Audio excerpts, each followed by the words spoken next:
राम राम बहन भाइयों माताओं, ज्ञान कहानी 99 में आप सबका स्वागत है। श्री कृष्ण भगवान की जय। आज मैं आपको गीता जी का 14वां अध्याय सुनाऊंगी। उसके उपरांत श्री कृष्ण भगवान बोले, हे अर्जुन, ज्ञानों में भी अति उत्तम परम ज्ञान को मैं फिर भी तेरे लिए कहूंगा कि जिसको जानकर सब मुनिजन इस संसार से मुक्त होकर परम सिद्धि को प्राप्त हो गए हैं।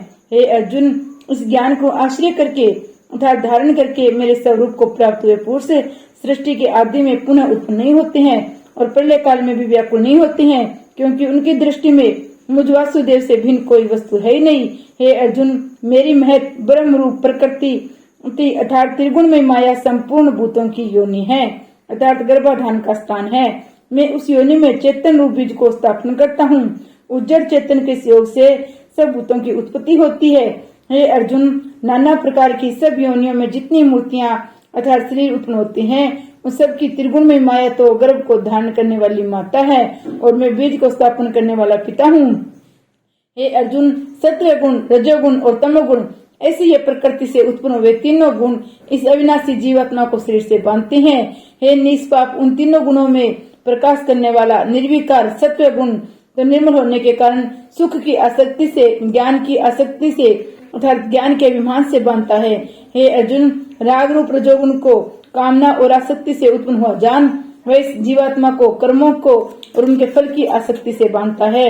हे अर्जुन, सर्वदेहाभिमानियों के मोड़ने वाले तमोगुण को अज्ञान से उत्पन्न हुआ जान वह इस जीवात्मा को प्रसाद, आलस्य और निंद्रा के द्वारा बांधता है, क्योंकि हे अर्जुन, सत्व गुण सुख में लगता है और रजोगुण कर्म में लगता है, तो तमोगुण तो ज्ञान को आच्छादन करके अर्थात ढक के प्रमाद में भी लगता है।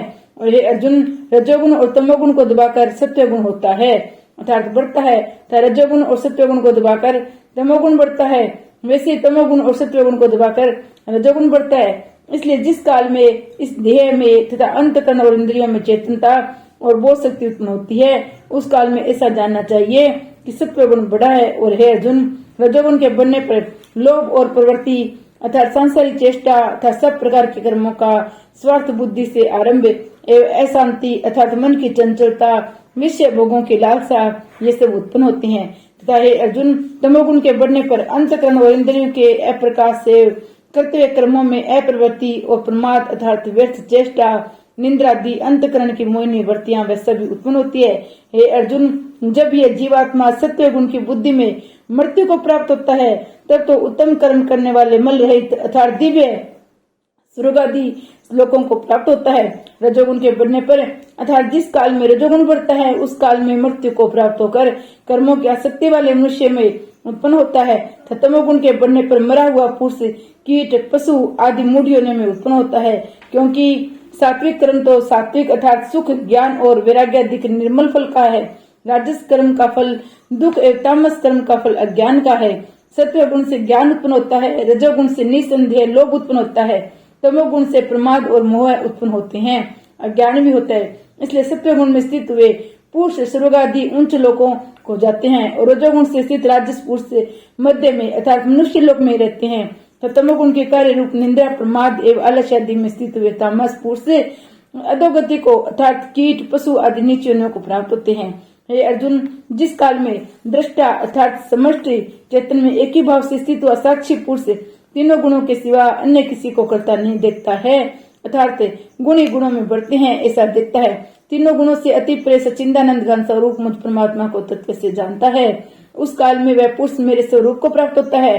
तब वह पुरुष इन स्थूल शरीर की उत्पत्ति के कारण तीनों गुणों को उल्लंघन करके जन्म, मृत्यु, वृद्धावस्था सब प्रकार के दुखों से मुक्त हुआ परमानंद को प्राप्त होता है। इस प्रकार भगवान के रहस्य युक्त वचनों को सुनकर अर्जुन ने पूछा, हे पुरुषोत्तम, इन तीनों गुणों से अतीत हुआ पुरुष किन किन लक्षणों से युक्त हुआ है और किस प्रकार के आचरण वाला होता है? हे प्रभु, मनुष्य किस उपाय से इस तीनों गुणों से अतीत होता है? इस प्रकार अर्जुन के पूछने पर श्री कृष्ण भगवान बोले, हे अर्जुन, जो पुरुष सत्व गुण के कार्य रूप प्रकाश को, रजोगुण के कार्य रूप प्रवृत्ति को तथा तमोगुण के कार्य रूप मह को भी न तो प्रवृत्त होने पर बुरा समझता है और न निवृत्त होने पर उनकी आकांक्षा करता है, तथा जो साक्षी के सदस्य स्थित हुआ गुणों के द्वारा विचलित नहीं किया जा सकता है, गुणी गुणों में बढ़ते हैं ऐसा समझता हुआ जो सच्चिदानंद घन परमात्मा में एक ही भाव से स्थित हुआ रहता है, उस स्थिति से चलायमान नहीं होता है। जो निरंतर आत्म भाव में स्थित है वह दुख सुख को समान समझने वाला है तथा मिट्टी पत्थर और सुवर्ण में समान भाव वाला और धैर्यवान है तथा जो प्रिय और अप्रिय को बराबर समझता है, अपनी निंदा स्तुति में भी समान भाव वाला है तथा जो मान और अपमान में विषम है, मित्र और वैरी के पक्ष में विषम है, वह संपूर्ण आरंभों में कर्तापन के अभिमान से रहित हुआ पुरुष गुणान्वित कहा जाता है। जो पुरुष अव्यभिचारी भक्ति रूप योग के द्वारा मेरे को निरंतर बसता है, वह इन तीनों गुणों को अच्छे प्रकार उल्लंघन करके सच्चिदानंद घन ब्रह्मा में एक ही भाव होने के लिए योग्य होता है। हे अर्जुन, इस अविनाशी परम ब्रह्मा को अमृत का तथा नित्य धर्म का अखंड एक रस आनंद का मैं ही आश्रय हूँ। अर्थात उपयुक्त ब्रह्मा, अमृत, अव्यय, शाश्वत धर्म तथा एकांतिक सुख, ये सब मेरे ही नाम है, इसलिए इनका मैं परम आश्रय हूँ। श्री कृष्ण भगवान की जय। 14वां अध्याय समाप्त। अब महात्म्य श्रीमद् भागवत गीता का 14वें अध्याय का महात्म्य सुनो। श्री महादेव जी कहते हैं, पार्वती, अब मैं भव बंधन से छुटकारा पाने के साधन भूत 14वें अध्याय का महात्म्य बतलाता हूँ। तुम ध्यान देकर सुनो। सिंहर द्वीप में विक्रम बेताल नामक एक राजा थे, जो सिंह के समान पराक्रमी और कलाओं के भंडार थे। एक दिन वे शिकार खेलने के लिए उत्सुक होकर राजकुमारों सहित 2 कुत्तियों को साथ लिए वन में गए। वहां पहुंचने पर उन्होंने तीव्र गति से भागते हुए खरगोश के पीछे अपनी कुतिया छोड़ दी। उसमें सब प्राणियों के देखते देखते खरगोश इस प्रकार भागने लगा मानो कहीं उड़ गया हो। दौड़ते दौड़ते बहुत थक जाने के कारण वह एक बड़ी खंदक गहरे खड्डे में गिर पड़ा। गिरने पर वह कुतिया के हाथ नहीं आया और स्थान पर जा पहुंचा जहाँ का वातावरण बहुत ही शांत था। वहाँ हरिण निर्भय होकर सब और वृक्षों की छाया में बैठे रहते थे। बंदर भी अपने आप टूट कर वे नारियल के फलों और पके हुए आमों से पूर्ण तड़पत रहते थे। वहाँ सिंह हाथी के बच्चों के साथ खेलते, सांप निडर होकर मोर की पंखों में घुस जाते थे। उस स्थान पर एक आश्रम के भीतर वत्स नामक मुनि रहते थे, जो जितेंद्रिय एवं शांत भाव से निरंतर गीता के 14वें अध्याय का पाठ किया करते थे। आश्रम के पास ही वत्स मुनि के किसी शिष्य ने अपना पैर धोया था। ये भी 14वें अध्याय का पाठ करने वाले थे। उसके जल से वहां की मिट्टी गीली हो गई थी। खरगोश का जीवन कुछ सहज था। वह हाफता हुआ आकर उसकी जड़ में गिर पड़ा। उसके स्पर्श मात्र से ही खरगोश दिव्य विमान पर बैठकर स्वर्ग लोक को चला गया। फिर कुतिया भी उसका पीछा करती हुआ आई। वहां उसके शरीर में भी कुछ कीचड़ के छिंटे लगे। फिर भूख प्यास की पीड़ा से रहित वो कुतिया का रूप त्याग कर उसने दिव्यांग का रमणीय रूप धारण कर लिया था। गंधर्व से शोभित दिव्य विमान पर आरूढ़ हो वह भी स्वर्गलोक को चली गई। ये देख मुनि के मेधावी शिष्य सिकंदर हंसने लगे। उन दोनों के पूरे जन्म के वेर का कारण जानकर उन्होंने को बड़ा विस्मय हुआ। उसमें राजा के नेत्र भी आश्चर्य से चकित हो उठे। उन्होंने बड़ी भक्ति के साथ प्रणाम करके पूछा, विप्रवरी नीचे में पड़े हुए दोनों प्राणी कुतिया और खरगोश ज्ञानी होते हुए भी वे स्वर्ग को चले गए हैं, इसका क्या कारण है? इसकी कथा सुनाइए।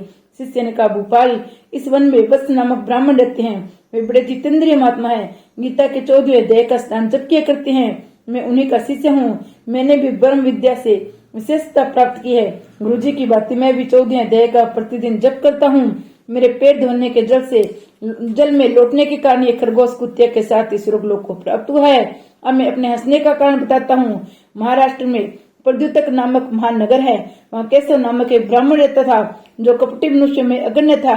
उसकी स्त्री का नाम विलोबना था। वह स्वच्छंद विहार करने वाली थी। इससे क्रोध में आकर नम्र के वेर को याद करके ब्राह्मण ने अपनी स्त्री का वध कर डाला। उसी पाप से उसको खरगोश की योनि में जन्म मिला। ब्राह्मण भी अपने पाप के कारण कुतिया हुई। श्री महादेव जी कहते हैं, ये सारी कथा सुनकर श्रद्धालु राजा ने गीता के 14वें अध्याय का पाठ करना आरंभ कर दिया। इससे उन्हें भी परम गति की प्राप्ति हुई। श्री विष्णु भगवान की जय। गीता जी की जय।